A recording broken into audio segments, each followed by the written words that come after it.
বাড়িতে যেমন উঠে সকালবেলা এঁটো বাসন ধোয়া হয়, আর এখানে উঠে পুজোর বাসন ধোয়া হয়।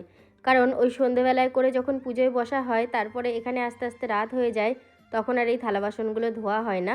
আর এগুলো কিন্তু আমার একার বাসন নয়, আমরা সবাই একসাথে থাকি, যা হয় সব কিছু একসাথে। ওই কেউ যদি পরিষ্কার করে, সে সব জায়গাটা পুরোটা পরিষ্কার করে নেয়, যে বাসন ধোয় সবার বাসন ধোয়, এরকম আর কি একটা ব্যাপার। তো যাই হোক, আমি এখন বাসনগুলো ধোয়া মাজা করে নিচ্ছি। সার্ফ ছিল না জানো তো, 1 প্যাকেট সার্ফ এনে নিয়েছি। আরে সার্ফ না থাকলে কি আর এসব ধোয়া মাজা করে শান্তি হয় বলো? এখানে কাজ বলতে দুটো তিনটে। ওই ঝাঁটা বারণ তো ধরতে নেই, বিচুলি আনা হয়েছে, বিচুলি দিয়ে যতটা যা পরিষ্কার করা যায়। আর এই বাসন কটা ধোয়া, আর উনুনের ছাই তুলে একটু ল্যাপা পোছা, এছাড়া আর কোনো কাজ নেই। আর দিনে কয়েকবার স্নান করা, পুজোটা তো কাজ না, ওটা খুব ভালো লাগার জিনিস। আমি সারাদিন অপেক্ষা করে থাকি যে কখন আমি পুজো করতে যাব, ওইখানে গিয়ে অপেক্ষা করা, পুজো করা, এই জিনিসটা ভীষণ ভালো লাগে। আমরা যেখানে আছি সেখানে না বাউলের আখড়া বসেছিল, তো প্রত্যেক দিনই বাউল গান হচ্ছিল খুবই জোরে জোরে। তো আগে আমি তোমাদের সাথে একটু নিজে কথা বলতে পারছিলাম, কিন্তু এখন আর কোনো কথা বলতে পারছি না, প্রচণ্ড আওয়াজ হচ্ছে, সেই কারণে ওই জন্য পুরো ভিডিওতেই ভয়েস দিতে হচ্ছে। আগের ভিডিওতে আমি কমেন্ট দেখলাম, তোমরা কেউ কেউ বলেছো আমি বাড়িতে এসেছি সুখ ভোগ করতে। একদমই নয়, আমি 2 দিন বাড়িতে এসেছি। তো একদিন ভোটের জন্য রাত্রেই চলে এসেছি, যার জন্য বাড়িতেই ছিলাম। আর একদিন এসেছি, এমনি এসেছিলাম সেই দিন, অন্য একটা দরকার ছিল, যেটা আমি তোমাদেরকে বলতে পারবো না। সব তো আর শেয়ার করা যায় না, কিছুটা ব্যক্তিগত ব্যাপার থাকে, সেই জন্য এসেছিলাম। আর না আমি খাট ছুঁয়েছি, আর এমনকি কোনো কিছু আমি সুখ ভোগ করেছি, শুধুমাত্র ঘরের মেঝের মধ্যে শুয়েছিলাম কম্বল পেতে। ওখানেও কম্বল নিয়ে গিয়েছিলাম, বাড়িতেও কাঁচা কম্বল ছিল, আমাদের ওই সিঙ্গেল কম্বলগুলো প্রচুর, একজন গায়ে দেওয়ার মতো। তো ওই কাঁচা কম্বলগুলো নিয়ে নিচে শুধু শুয়েছি। মনস্কামনা পূরণের জন্য দেখো বাবা বুড়োরাজ কত কিছু বহন করছে, এখানে কতজন ঢিল বেঁধে রেখেছে। এই এত ঢিলের মধ্যে আমারও একটা ঢিল বাঁধা আছে। যদি বাবা বুড়োরাজ আমার মনস্কামনা পূরণ করে, তাহলেই তাকে বোঝা থেকে হালকা করব, না হলে আমার এই ঢিলের বোঝা তাকে সারা জীবন বহন করতে হবে। আর কোনো কাজ না থাকলে শোয়া বসা ছাড়া কি টাইম কাটানো যায় বলো? সারাক্ষণ দাঁড়িয়ে থেকে কার সাথে কথা বলে কি করব? তো এখানে সব মন্দিরের পুরোহিতরা রয়েছে, বাইরেও বাবা ভোলানাথকে রাখা রয়েছে। এটা হচ্ছে পটল বাগান। আর আমার এই যে ভিডিওটা করছি, আমার গিন্নি তো খুশি হবে, তোমরাও কিন্তু খুব খুশি হবা। কারণ হচ্ছে এই পটল বাগান অনেক জায়গাতেই ভিতরে হয়, রাস্তার ধারে দেখা যায় না, কারণ পটল বাগানে ঢুকতে দেওয়া হয় না। পটল খুব শুদ্ধ জিনিস। এই যে গাছে সব পটল ধরেছে, প্রত্যেকটা গাছে কিন্তু পটল ধরেছে একদম, তবে সেরাম হারে হয়নি এখনো পর্যন্ত। এই যে আস্তে আস্তে কিন্তু হবে। তো অনেকক্ষণ তো আমরা ওখানে ছিলাম, তারপরে দুজন মিলে গঙ্গা স্নান করতে গিয়েছিলাম অনেকক্ষণ। এখন ওইখানে যাচ্ছি, এখন আমাদের বাড়িতে যাচ্ছি, ওটাই আমাদের বাড়ি। আর আজকেও বিকালে পুজো আছে, রাত্রেবেলায় এই রাস্তা দিয়ে হেঁটে হেঁটে জল আনতে যাব বাবার মাথায় জল ঢালার জন্য। এই যে আমাদের থালা বাসন চলে এসেছে, হাঁড়ি কড়াই, এগুলো হলো নিরামিষ, আগামীকাল নিরামিষ রান্না হবে। তো দেখো দেখতে দেখতে এই কটা দিন যেন নিমিষের মধ্যে ফুরিয়ে আসলো, কালকে আর পরশু দিন হলেই হয়ে যাবে। আমার না মনটা খারাপ করতেও শুরু করেছে। সন্ধ্যের সময় চলে এসেছি একটা দোকানে, একটা গামছা কিনতে, আমার আজকে লাগবে একটা গামছা। তো আজকে হলো কপাল বানানো, তো সেই জন্য ওই মূল সন্ন্যাসী কিংবা পুরোহিত যারাই ওই কাজটা করবে, তাদেরকে একটা গামছা দিতে হয়। এবার আমার তো এটা জানা ছিল না, আমার যেহেতু প্রথমবার, সেই জন্য এই নিয়মগুলো একটু বেশিই আছে অন্যান্যদের তুলনায় যারা অনেকবার হয়েছে।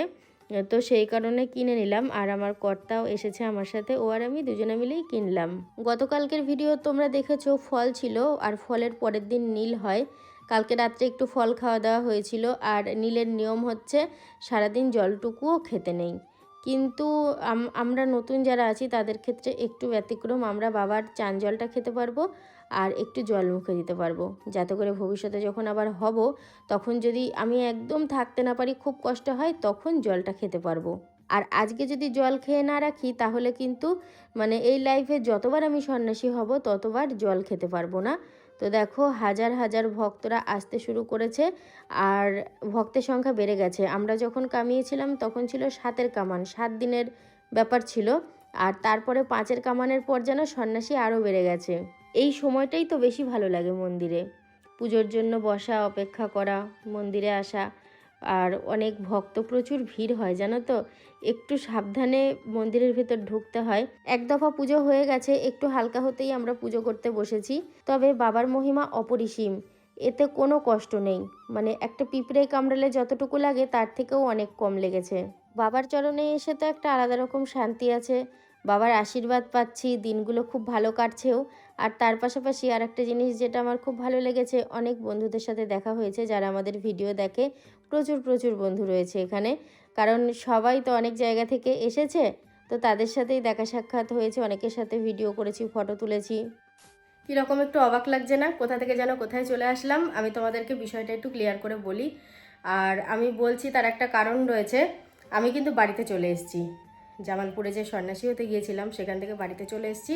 তোমরা যে ব্লগগুলো দেখছো সেগুলো হচ্ছে আগের ব্লগ, এবার ওগুলো না দিয়ে তো নতুন ব্লগ করতে পারি না। আর আজকে যেই ভিডিওটা তোমরা পাচ্ছ তা বাদে আর একটা ভিডিও পাবে ওখানকার। আর ওই ভিডিওটা কিন্তু আমি দুদিনে একটা করেছি। আমি জানি যে এখান থেকে ভিডিও করছি, ছাড়তে পারছি না, আর বাড়ি গিয়ে ছাড়বো, পুরনো ভিডিও পাবে সব, এটা ভেবে আমি দুদিনে একটা করেছি। আর একটা ব্লগ পাবে এই ভিডিওটার পরে ওখানকার, তারপরে কিন্তু তোমরা একদম ফ্রেশ ভিডিও পাবে, মানে যেদিন শ্যুট করব তোমরা তার পরের দিনই পাবে, ঠিক আছে? আমি মানে এই ভিডিওর মাঝে বলতাম না, আমার মনে হলো যেন বলা দরকার, কারণ ব্লগের মানে হলো আজকে যেটা করব সেটা তোমরা কালকে দেখবে, দিনের দিন তো আর আপলোড দেওয়া যায় না। আর এই যে আমার কর্তা বসে রয়েছে কপালে হাত দিয়ে। কি করব, আমার গিন্নি আমাকে বলছে তুমি আর গোপটা রাখবা না, গোপটাকে যেরকম আছে সেরকম রেখে দেবা। আমি বলছি গোপ নালে সেটা ভালো লাগে কি? ও বলছে না তোমাকে একটু ইউ ইউ লাগছে। কি বলছো তুমি? আমি ওকে বলেছি গোপগুলো ফেলেই দিতে, কারণ প্রথম যখন গোপটা ফেলে পুরো অন্যরকম লাগছিল, ভালোই লাগছিল না, মনে হচ্ছে কি যেন অন্য কিছু দেখছি এরকম একটা মনে হচ্ছিল। তারপর বেশ কয়েকদিন দেখার পর চোখটা সয়ে গেছে, মনে হচ্ছে যেন এটাতেই ভালো লাগছে। আর ওর চুলের সাথে সাথে গোপদারি পুরো পেকে গেছে, যখনই গোপ উঠবে ওই পাকা, সে কালো করতে হবে, আরও খারাপ লাগবে পাকা গোপে। তার থেকে বাপু আমি বলেছি তুমি ওই গোপগুলো ফেলে দিও, আর সেলুনেও যেতে হবে না, বাড়িতে একটা রেজার রেখে দিলে ওটা দিয়েই কাজ মিটে যাবে। সেলুনে গেলেই তো 20 টাকা।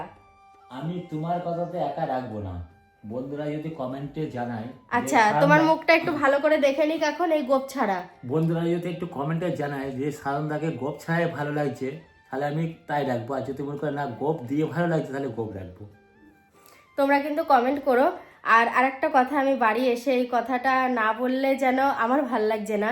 বিশ্বাস করো বন্ধুরা, বাবা ভোলানাথের কাছে ওই 7টা দিন কি ভালো কেটেছে, মনে হচ্ছে কি 1 বছর পরে কবে ওই দিন কটা আবার ফিরে পাবো, যদি ভাগ্যে থাকে আবার যাব।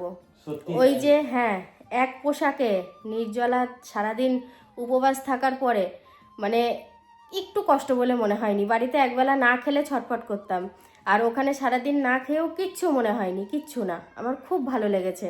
আর ওখান থেকে আসার সময় আমি মানে কি বলবো, এত কষ্ট হচ্ছে, নিম হলুদ মেখে যখন উত্তরীয়টা খুলে ওই জলে টান মারলাম, আমার মানে পুরো কান্না চলে আসছে ওই জায়গাটা ছেড়ে আসতে। আমার গিন্নির মনে হয় একটা দিনই শুধু কষ্ট হয়েছিল, যেদিন হেঁটে হেঁটে জল আনতে গিয়েছিল সেটা দিন।